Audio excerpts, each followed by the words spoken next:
Alguien dijo una vez que el Evangelio no solo es el corazón de la Biblia, sino también el corazón que bombea vitalidad a la iglesia. El Evangelio es el corazón de la Biblia y es el corazón de la iglesia. Si no podemos entender el Evangelio, no podemos entender la Biblia. Y si no podemos entender la Biblia, no puede haber salvación. Y si no hay salvación, tampoco puede haber iglesia. ¿Ven el punto, hermanos? Nadie puede llegar a ser salvo a menos que posea un entendimiento básico del mensaje del Evangelio. Pero ningún creyente podrá seguir creciendo en gracia. Ningún creyente podrá seguir creciendo espiritualmente, ni podrá luchar contra el pecado que todavía mora en él, a menos que continúe aplicándose ese evangelio cada día. Hermano creyente, evangélico, salvo, nacido de nuevo, tú necesitas predicarte el evangelio cada día. Tú necesitas seguir teniendo un entendimiento cada vez más claro de lo que implica el evangelio. Es por eso que el diablo pone todo su empeño, como bien ha dicho alguien, para detener el avance del evangelio. Y si no puede detenerlo, para cambiarlo. Y si no puede cambiarlo, para mezclarlo. Y si no puede mezclarlo, para reinterpretarlo. Y si no puede reinterpretarlo, para diluirlo. Y si no puede diluirlo, para distraernos con otras cosas, de manera que no le pongamos al evangelio mucha atención. El punto es, mis hermanos y amigos que están aquí en esta mañana, el punto es que el diablo hará todo lo que esté en su poder para que el mensaje del evangelio no sea debidamente proclamado. Por lo tanto, miembros de Iglesia Bíblica del Señor Jesucristo, si queremos ver a los pecadores venir a Cristo en arrepentimiento y fe, si queremos promover el crecimiento de esta iglesia, el crecimiento de cada uno de los miembros, de las piedras vivas que componen este edificio espiritual, es necesario, mis hermanos, que nosotros entendamos, amemos, protejamos, proclamemos con pasión y convicción el evangelio de Jesucristo. Pero por supuesto, eso solo será posible si entendemos cada vez mejor en qué consiste el evangelio y cuáles son las implicaciones del evangelio. Y eso es lo que yo quiero hacer en esta mañana a la luz de este pasaje de la carta de Pablo a los romanos. Y mi intención, hermanos, no es tanto exponer este pasaje versículo a versículo, sino más bien responder algunas preguntas en torno al tema de la justificación por la fe. Porque si pusieron atención a la lectura que acabamos de hacer, la justificación por la fe es el corazón de este pasaje. Y es el corazón del evangelio. Si entendemos lo que significa que Dios justifica al impío, si nosotros entendemos la doctrina de la justificación por la fe, entonces y solo entonces entendemos el evangelio. La primera pregunta entonces que debemos responder es la más fundamental, la más básica de todas. ¿Qué significa ser justificado? El tema de este mensaje es: Dios justifica al impío. ¿Qué significa ser justificado? Bueno, la palabra justificación que se usa en la Biblia se usaba en aquellos días en un contexto judicial. Cuando un hombre es traído delante de un tribunal para ser juzgado por algún crimen, allí será condenado o será justificado. En otras palabras, será declarado culpable o será declarado inocente. Es por eso que la regla más básica de justicia es la que encontramos en Proverbios capítulo 17 versículo 15. Dice el Señor: el que justifica al impío y el que condena al justo, ambos son igualmente abominación a Jehová.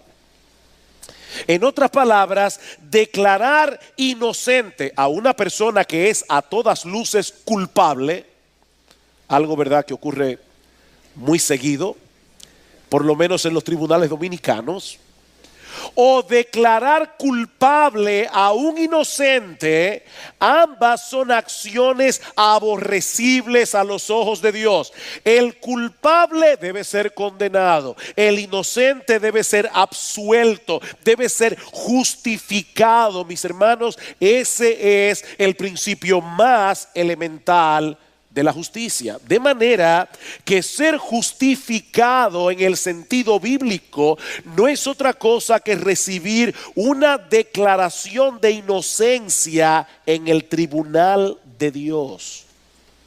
Es en ese sentido que se usa la palabra justificación en el Evangelio. Es un acto de Dios por medio del cual pecadores culpables, criminales culpables, somos perdonados, somos aceptados como justos en la presencia de Dios.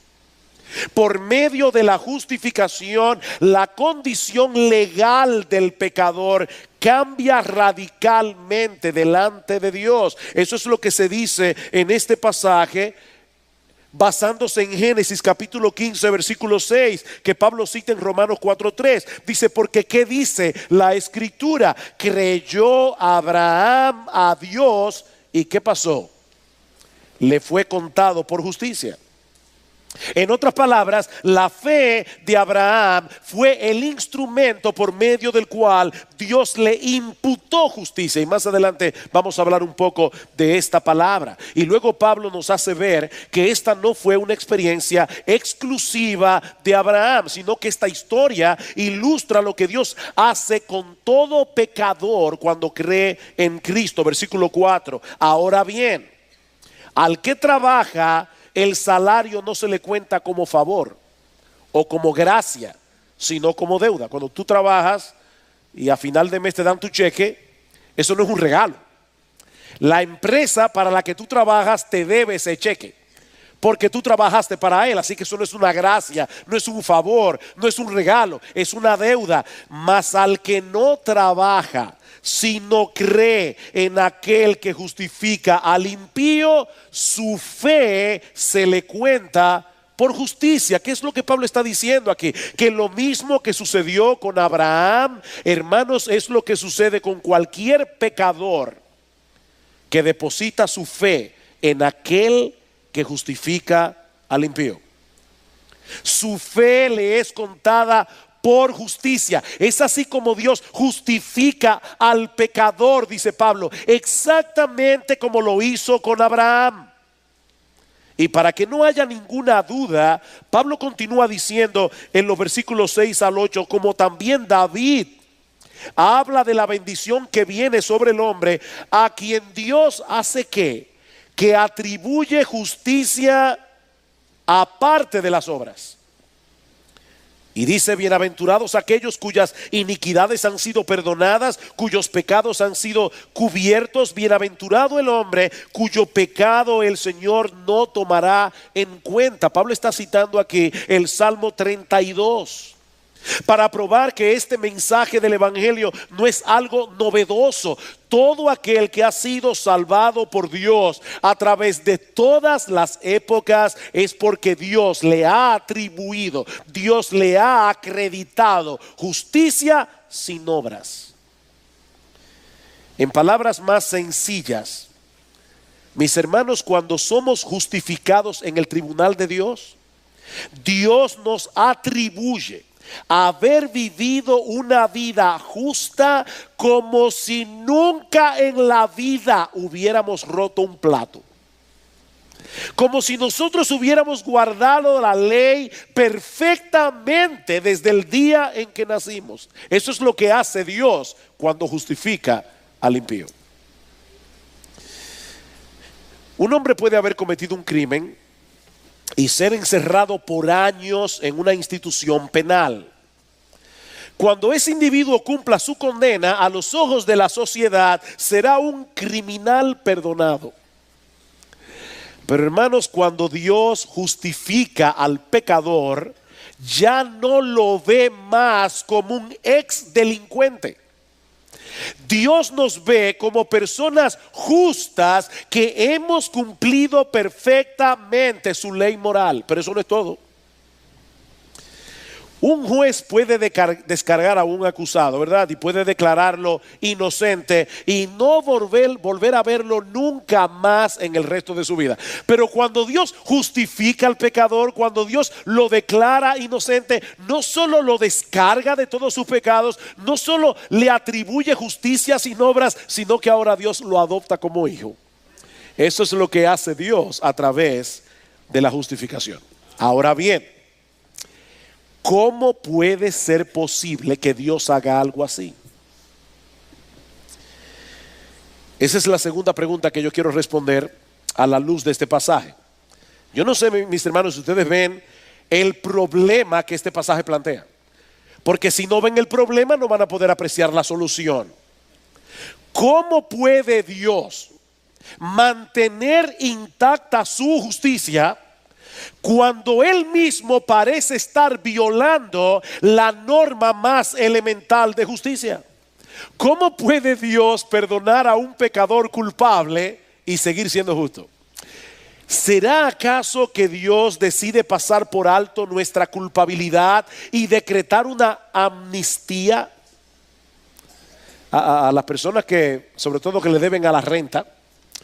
Esta palabra le suena a gloria, ¿verdad? Una amnistía. ¿Qué es una amnistía? Bueno, hermanos, la amnistía es la decisión de un tribunal de pasar por alto un mal proceder, renunciando llevar el caso a la justicia. La palabra amnistía viene del griego amnestia, que significa olvido. Pero en el caso de la justificación, mis hermanos, la justificación y la amnistía no son sinónimos. Si Dios hiciera algo así, si Dios decidiera pasar por alto nuestros pecados, si Dios decidiera olvidarse de que nosotros hemos violado su ley en un montón de ocasiones, Dios, vuelvo y repito, estaría violando el más elemental principio de justicia decretado por Él mismo. ¿Qué dice en Proverbios 17:15? El que justifica al impío y el que condena al justo, ambos son igualmente abominación a Jehová. Dios no puede hacerse de la vista gorda en lo que respecta a nuestros pecados. Si Dios hiciera eso, dejara de ser justo. Y si Dios dejara de ser justo, dejaría de ser Dios. Pero Pablo dice claramente en Romanos capítulo 4, versículo 5, que Dios justifica ¿a quién? Al impío. Dios justifica no a los decentes, no a los buenos. Dios justifica al impío. Y de paso, yo sé, mis hermanos y amigos que están aquí en esta mañana, que la palabra impío suena ofensiva. Pero déjame decirte algo, tal vez tú eres un impío y no lo sabes. Porque la palabra impío lo que significa es carente de piedad. Una persona piadosa es aquella que vive en la presencia de Dios. Ella es aquella que tiene temor de Dios. Ella es aquella que desea vivir de tal manera que su vida sea agradable a Dios. Es aquel que vive tomando a Dios en cuenta. Si tú vives tu vida sin tomar en cuenta lo que Dios dice en su palabra, si tú vives tu vida sin importarte si Dios está agradado contigo o no, si tu vida no es un acto de adoración a Dios, tú eres un impío. Aunque te moleste la palabra, eres un impío. Ahora, si tú eres un impío, yo te tengo una buena noticia. Dios justifica al impío. Dios justifica al impío. Ahora, ¿cómo puede ser eso posible, hermanos? ¿Cómo Dios puede declarar inocente a un transgresor y mantener intacta su justicia? Bueno, lean otra vez el versículo 3. Porque ¿qué dice la escritura? Y creyó Abraham a Dios y le fue contado por justicia. El significado básico de este término es poner en la cuenta de alguien o acreditar. Yo estoy seguro que todos los padres aquí, probablemente la mayoría, han vivido esto, sobre todo si tienen más de un niño. Uno de los niños en la casa hace una fechoría, rompe un adorno, tomó algo de la despensa que no debió tomar, se comió la galletica que tú dejaste ahí en la nevera esperando para el postre después de la comida, y ahora el padre pregunta, ¿quién se comió la galletica?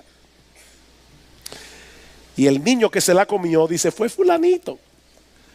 Le echa la culpa a su hermano. ¿Qué está haciendo ese niño? Él está imputando su culpa en el hermano. Él está acreditando su culpa a su hermano. Eso es lo que significa la palabra imputar. Una de las ilustraciones más hermosas de imputación que nosotros tenemos en la Biblia la encontramos en la carta de Pablo a Filemón en el Nuevo Testamento. Esa carta trata el caso de un esclavo llamado Onésimo, y hay un juego de palabras aquí porque la palabra Onésimo en griego significa útil, y Onésimo era un inútil.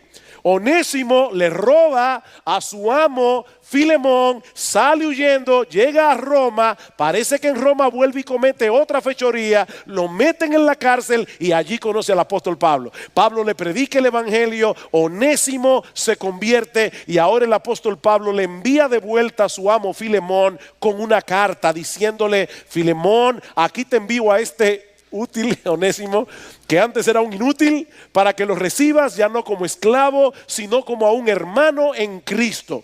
Y en el versículo 18 le dice, y si en algo te dañó o te debe, ponlo a mi cuenta. Esa es la misma palabra que aparece en Romanos capítulo 4. Pablo le pide a Filemón que la deuda de Onésimo se la imputara a él. Y hermanos, eso es precisamente lo que hace Dios cuando el pecador deposita su fe en la obra redentora de Cristo.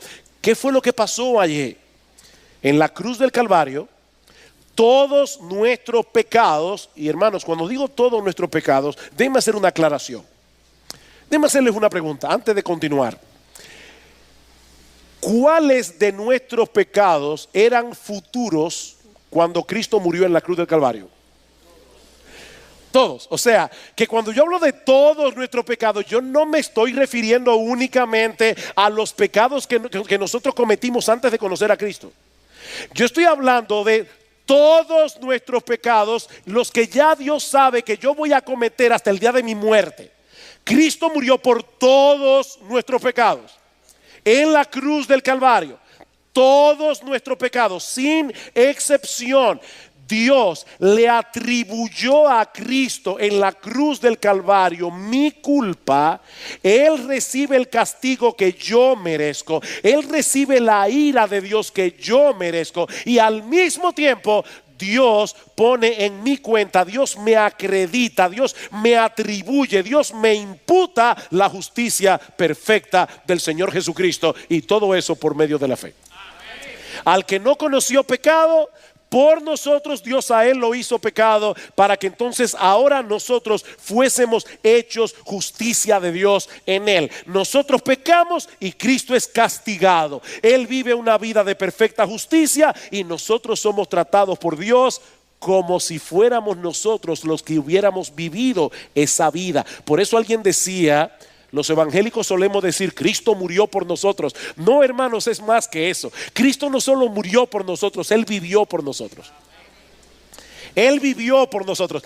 Cada acto de obediencia de Cristo a la ley de Dios, desde que Él nació hasta que ascendió a los cielos, Dios la cuenta como si hubiera sido tú que hubieras hecho eso, si tú eres creyente.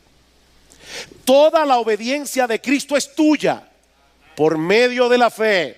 Él vivió la vida que nosotros no podíamos vivir y luego murió en la cruz del Calvario, la muerte que nosotros merecíamos morir. Así que no fue una declaración de amnistía lo que hizo Dios, ni mucho menos rebajar las demandas de su ley. El carácter santo, el carácter justo de Dios hace indispensable que Él castigue el pecado.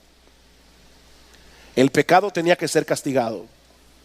Pero en un acto de amor incomprensible, Dios, el Hijo, decidió recibir el castigo Él mismo para ofrecer el perdón de todas nuestras transgresiones sin pasar por alto su justicia. Por eso es que en el capítulo 3 de Romanos, en el versículo 24, dice que fuimos justificados gratuitamente por su gracia, mediante la redención que es en Cristo Jesús, a quien Dios exhibió públicamente como propiciación por su sangre a través de la fe, como demostración de su justicia, porque en su tolerancia Dios pasó por alto los pecados cometidos anteriormente para demostrar en este tiempo su justicia, a fin de que Él sea el justo y sea el que justifica al que tiene la fe de Jesús. ¿De qué está hablando Pablo allí? Cuando dice que Dios exhibió a Jesús como propiciación, el propiciatorio era la mesa del altar donde se echaba la sangre de los sacrificios, y allí Dios derramaba su ira. Dios era propiciado. Lo que Pablo está diciendo es que en la cruz del Calvario Cristo nos cubrió con su cuerpo, y toda la ira de Dios que tú y yo merecíamos por nuestros pecados cayó sobre Él. Él es nuestra propiciación. Por eso es que Pablo se pregunta en el versículo 27, ¿dónde pues está la jactancia? ¿Puede alguien llegar al cielo manejando uno de esos camiones que dicen mi propio esfuerzo? No, no hay jactancia. Queda excluida. ¿Por cuál ley? ¿Por la de las obras? No, dice Pablo, sino por la ley de la fe. No hay razón alguna para jactarnos. Somos creyentes, somos salvados por la pura misericordia de Dios. Tercera pregunta: ¿y cómo puede el pecador recibir de parte de Dios un beneficio tan extraordinario? Pablo responde: únicamente por medio de la fe. Únicamente por medio de... No hay que ir el güey a pie. No tienes que hincarte en un guayo y orar por horas. No tienes que hacer buenas obras. Únicamente por medio de la fe. Únicamente por confiar en Cristo. Versículo 21 del capítulo 3. Pero ahora, aparte de la ley, la justicia de Dios ha sido manifestada, atestiguada por la ley y por los profetas. Es decir, la justicia de Dios por medio de la fe en Jesucristo para todos los que creen. La justicia de Dios por medio de la fe. Versículo 27 otra vez. ¿Dónde está pues la jactancia? Queda excluida. ¿Por cuál ley? ¿Por la de las obras? No, sino por la ley de la fe. Porque concluimos que el hombre es justificado por fe, aparte de las obras de la ley. Hermanos, Pablo pudo haber dicho: somos justificados por la fe, y quedarse allí. Pero Pablo va más lejos. Pablo dice: somos justificados por la fe, aparte de las obras de la ley, aparte de lo que la ley demanda. Tú no tienes que guardar los 10 mandamientos para salvarte. Ya Cristo los guardó perfectamente para ti. Ese es su regalo. Cristo guarda la ley, y ahora por medio de la fe Dios te trata a ti como si hubieras sido tú el que hubieras guardado la ley. Por supuesto, hermanos, esta clase de fe incluye el arrepentimiento. Cuando el pecador realmente cree, se da cuenta de la seriedad de su pecado delante de Dios, y por lo tanto él decide volverse hacia Dios, no solamente procurando el perdón de sus pecados, sino también deseando ser libertado de esa esclavitud en la que él está atrapado, para cambiar el rumbo de su vida. De manera que el arrepentimiento es mucho más que remordimiento. Hay personas que se sienten mal por algunas cosas que han hecho, o por el daño que sus pecados le han causado a ellos mismos o han causado a otros. Pero arrepentirse, hermanos y amigos que están aquí, es ponerse de acuerdo con Dios en lo que respecta a nuestra condición delante de Él. Tal como Pablo lo presenta en el versículo 23, dice, todos pecaron y no alcanzan la gloria de Dios. ¿Tú crees eso acerca de ti mismo? ¿Que tú has pecado? Y sobre todo en el pecado de quedarte corto de alcanzar la gloria de Dios. ¿Sabes lo que eso significa? Que nosotros estábamos supuestos como criaturas hechas a la imagen de Dios. Nosotros estábamos supuestos a buscar la gloria de Dios en todo lo que hacemos. Y eso no lo hace nadie. Nosotros vivimos para nuestra propia gloria. Si fuera por nosotros, cambiaríamos el Padre Nuestro y le diríamos a Dios: Padre nuestro que estás en los cielos, venga mi reino y que se haga mi voluntad en la tierra tal como se hace en el cielo. Nosotros amamos nuestro reino, nosotros amamos nuestra gloria. Nos hemos quedado cortos de alcanzar ese estándar.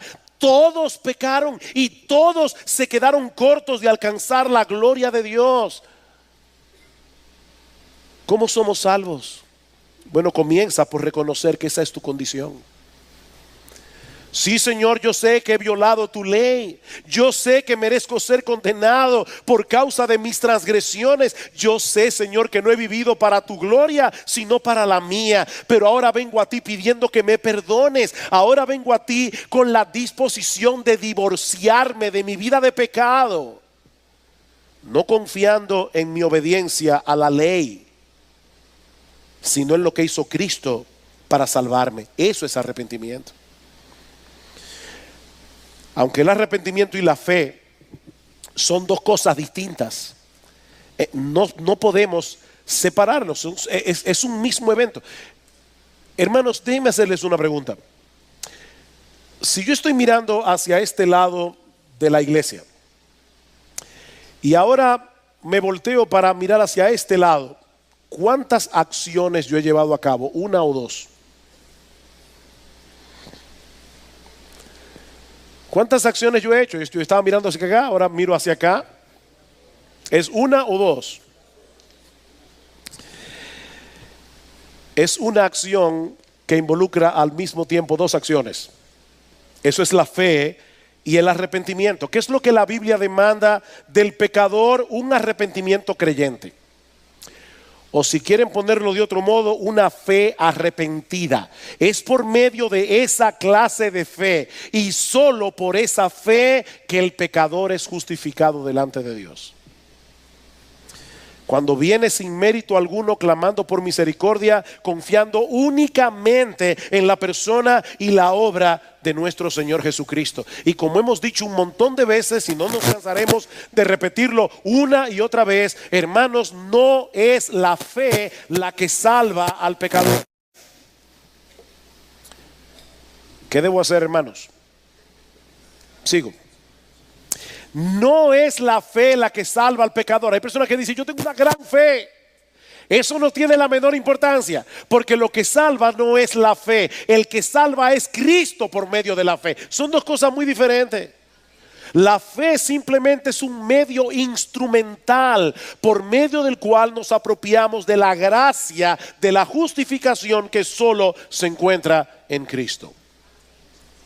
Cuando tú vas por la calle y te encuentras con un mendigo y te pide unas monedas, pregunta: ¿qué es lo que mantiene vivo al mendigo? ¿Es el acto en sí de extender su mano y pedirte unas monedas?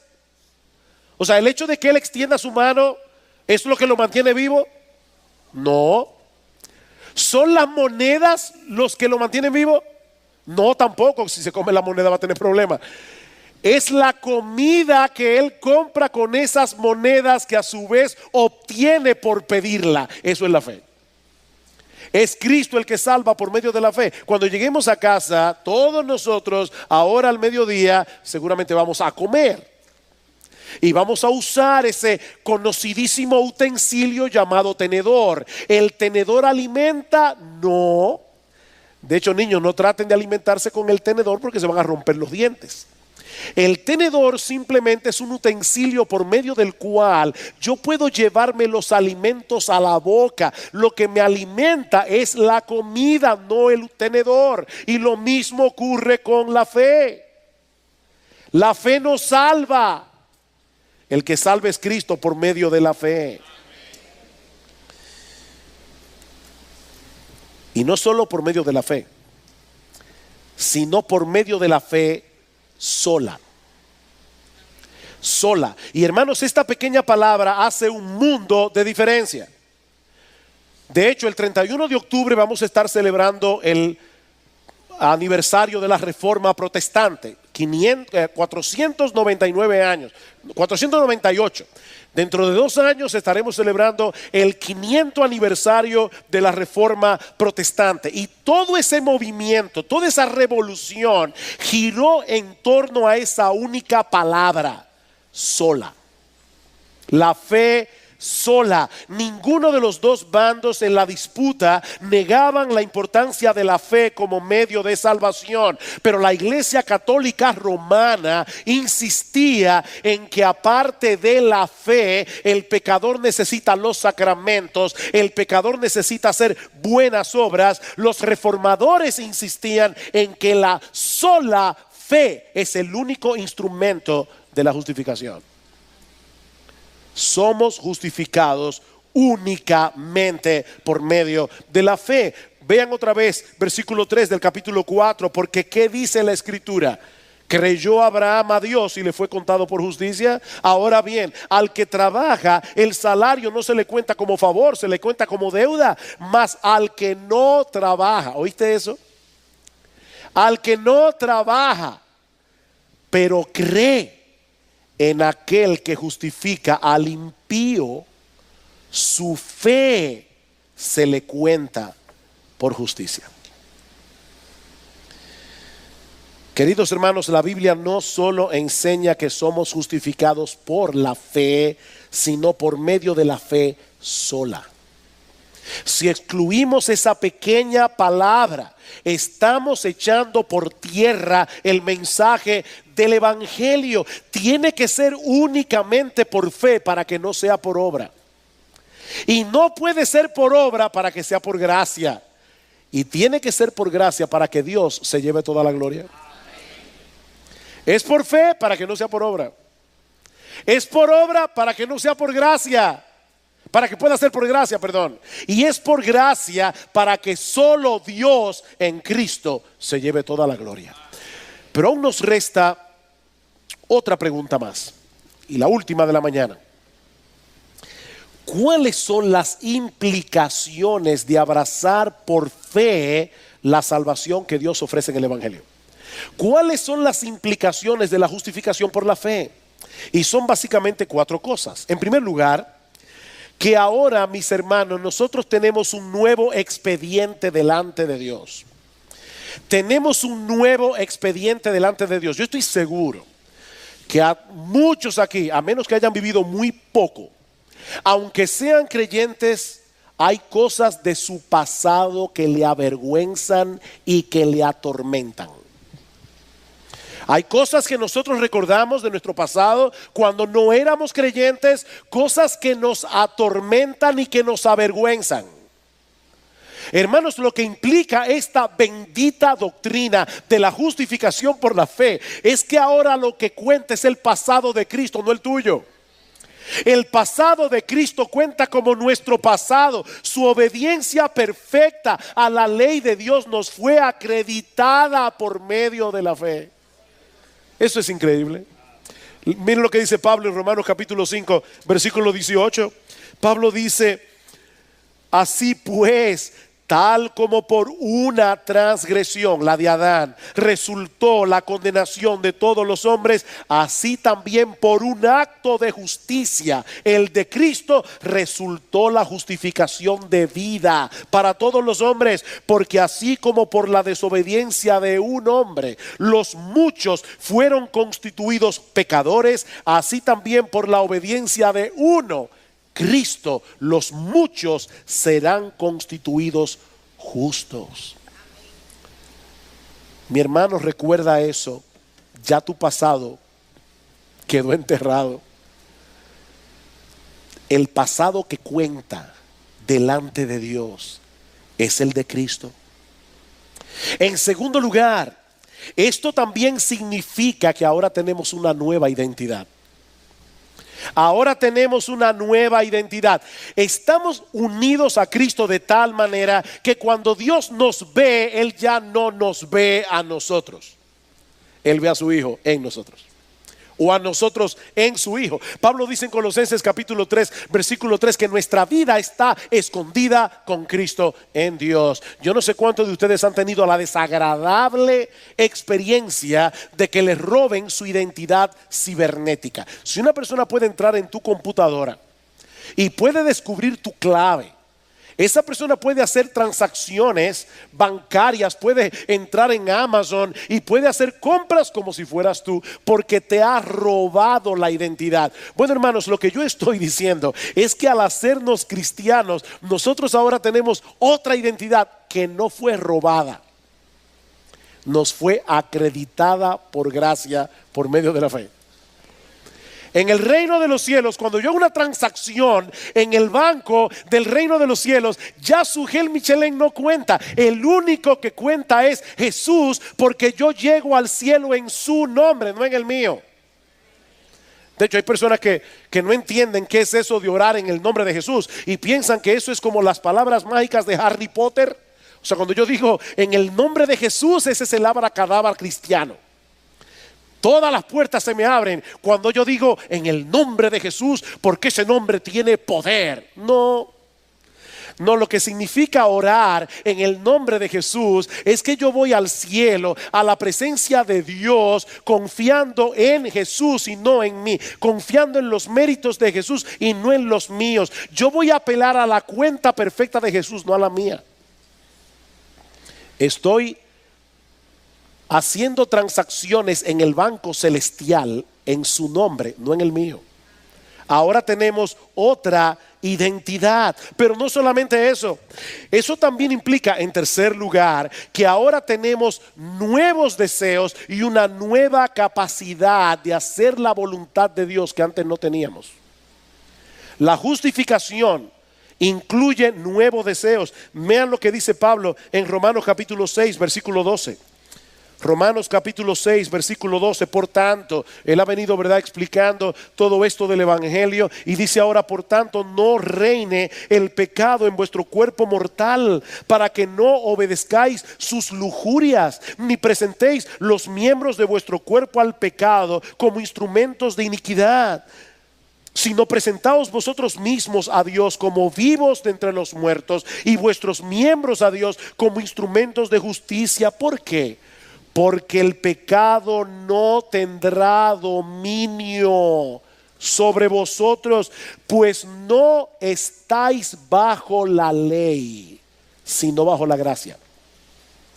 ¿Oyeron eso? Y este sí que es un texto muy mal interpretado.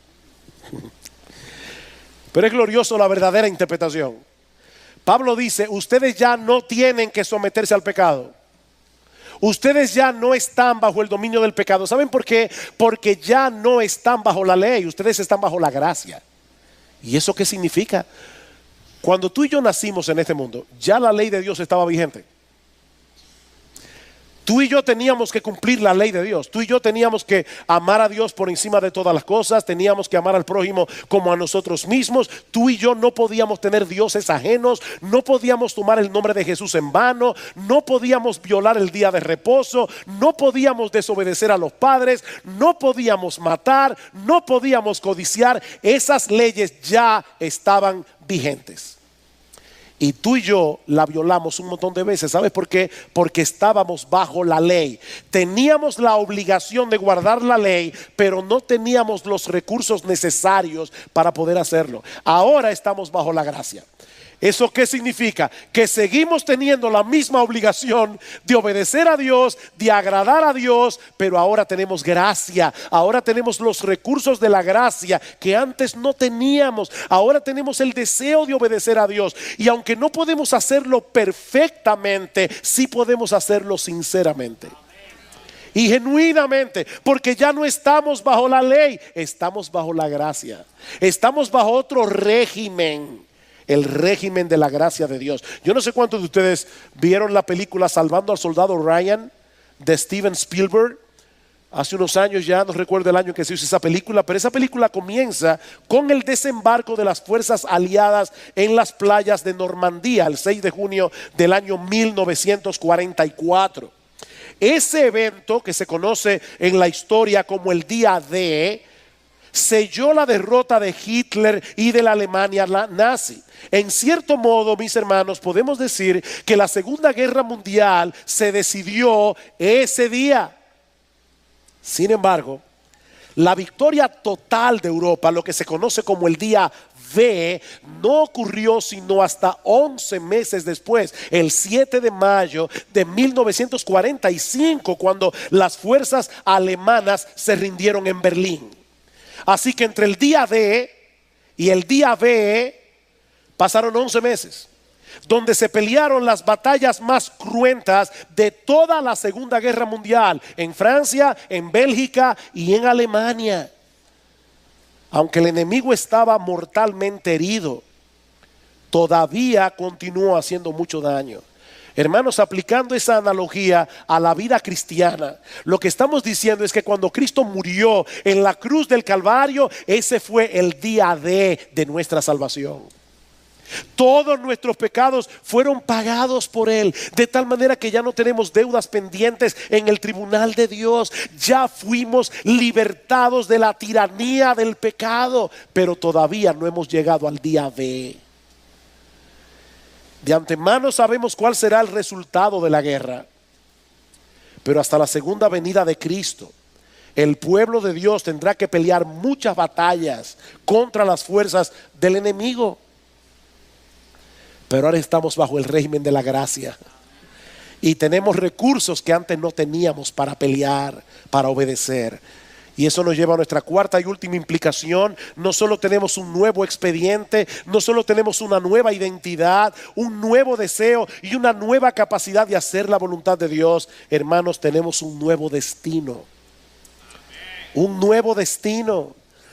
Nosotros estamos unidos al Cristo resucitado y podemos estar completamente seguros que cuando Él regrese en gloria, el cuerpo de la humillación nuestra será transformado para que sea semejante al cuerpo de la gloria suya. Nosotros seremos igualitos a Jesús.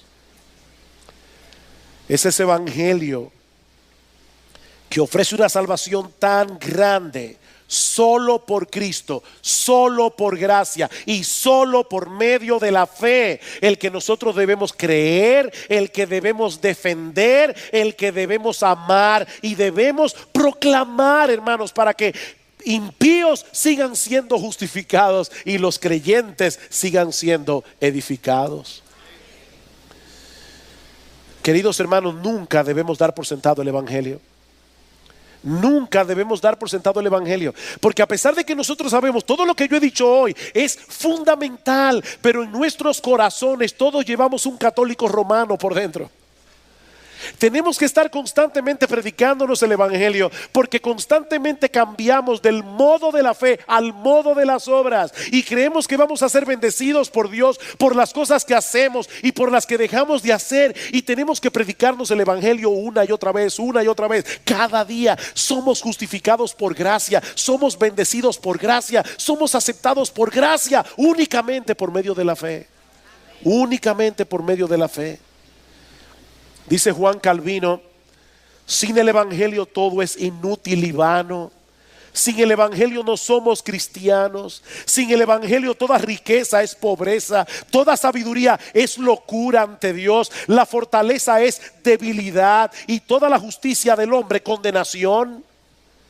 Pero por el conocimiento del evangelio somos hechos hijos de Dios, hermanos de Jesucristo, conciudadanos de los santos, ciudadanos del reino de los cielos, herederos de Dios con Jesucristo, por quien los pobres se hacen ricos, los fuertes se hacen débiles, los simples se hacen sabios, los pecadores son justificados, los desolados son consolados, los inseguros son asegurados y los esclavos son libertados.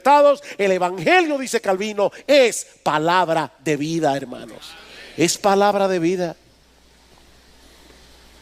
Y si tú estás de visita en medio nuestro esta mañana, déjame hacerte una última pregunta, bien breve. pero bien importante. ¿Qué pasaría con tu alma si tú te mueres ahora mismo? No es una pregunta agradable, pero si tú conoces la vida un poco, tú sabes que ahora mismo puede ser el día de tu muerte. O dentro de una hora. O mañana. O quién sabe cuándo. Si tú murieras ahora mismo, ¿a dónde iría tu alma? Mira, tú puedes tener muchos planes en tu vida, pero esta es la pregunta más importante que alguna vez te han hecho. Porque tan pronto tú traspases ese límite de la eternidad, no hay vuelta atrás y es para siempre. ¿A dónde iría tu alma si te mueres en este instante? Si tu respuesta es que irías al cielo, te tengo otra pregunta. ¿Por qué estás seguro de eso? ¿Por qué tú crees que si tú murieras hoy, tú vas al cielo? ¿Porque vas a una iglesia los domingos? ¿Porque ofrendas fielmente? ¿Porque tratas de no hacer ciertas cosas que otras personas hacen? ¿O porque tú has dejado enteramente de confiar en ti mismo y has comenzado a confiar únicamente en aquel que justifica al impío? ¿Por qué tú crees que tú irías al cielo? Y si tu respuesta es que tú no sabes cuál es tu destino, o incluso tal vez estás pensando que eso no lo puede saber nadie,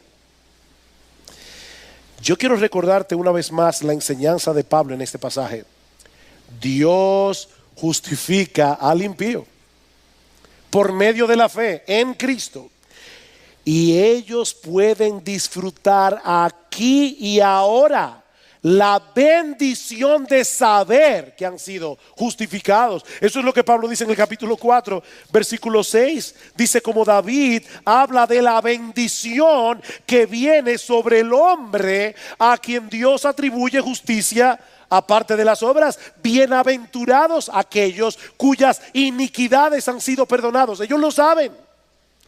Están disfrutando ahora del perdón de Dios. Están disfrutando ahora del descargo en el tribunal de Dios. Bienaventurado el hombre cuyo pecado el Señor no tomará en cuenta. O sea, en el día del juicio. Ahora Él sabe, yo sé, todo cristiano aquí sabe que en el día del juicio el Señor no tomará en cuenta nuestro pecado. Y Pablo dice, bienaventurado el hombre que sabe eso.